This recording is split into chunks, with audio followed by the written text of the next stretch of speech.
துல்கரோட கூலி படத்தோட முதல் 4 நாள் கலெக்ஷன் எவ்வளவு அப்படி சொல்லி ஃபேன்ஸ் மத்தியில கேள்வி இருந்தது. இப்போ அதை சன் பிக்சர்ஸ் அஃபிஷியல் அனௌன்ஸ் பண்ணிருக்காங்க.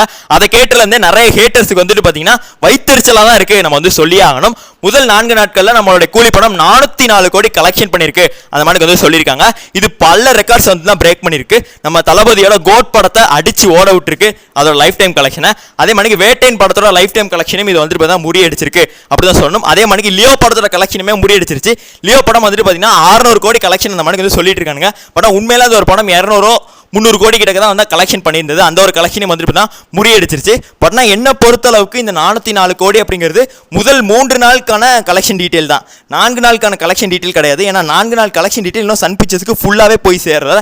ஸோ அவங்க வந்து 400 கோடி தாண்டிடுச்சுங்கிற ஒரே ஒரு நோக்கத்தில் அவங்க வந்துட்டு பார்த்தீங்கன்னா இந்த ஒரு கலெக்ஷன் அப்டேட் வந்து கொடுத்துருக்காங்க.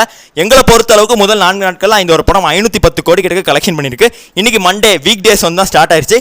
இன்னைக்குமே டிக்கெட் புக்கிங் செம்மையாக வந்துட்டு பார்த்தீங்கன்னா போயிட்டு இருக்கு. அதை புக் மை ஷோல நம்மளால வந்து பார்க்க முடியுது. தமிழ்நாட்டை தாண்டி ஹிந்தியில் இந்த ஒரு படத்தை எடுத்து வச்சு கொண்டாடுறாங்க.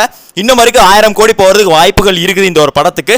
பார்க்கலாம் எந்த மணிக்கு பண்ண போகுது இந்த வீக் டேஸில் சம்பவம். அது ஒரு Thursday Friday நமக்கு வந்து தெரிஞ்சிடும். அந்நேரம் வீடியோ போடுறேன். சப்ஸ்கிரைப் பண்ணிச்சுக்கோங்க. நன்றி, வணக்கம்.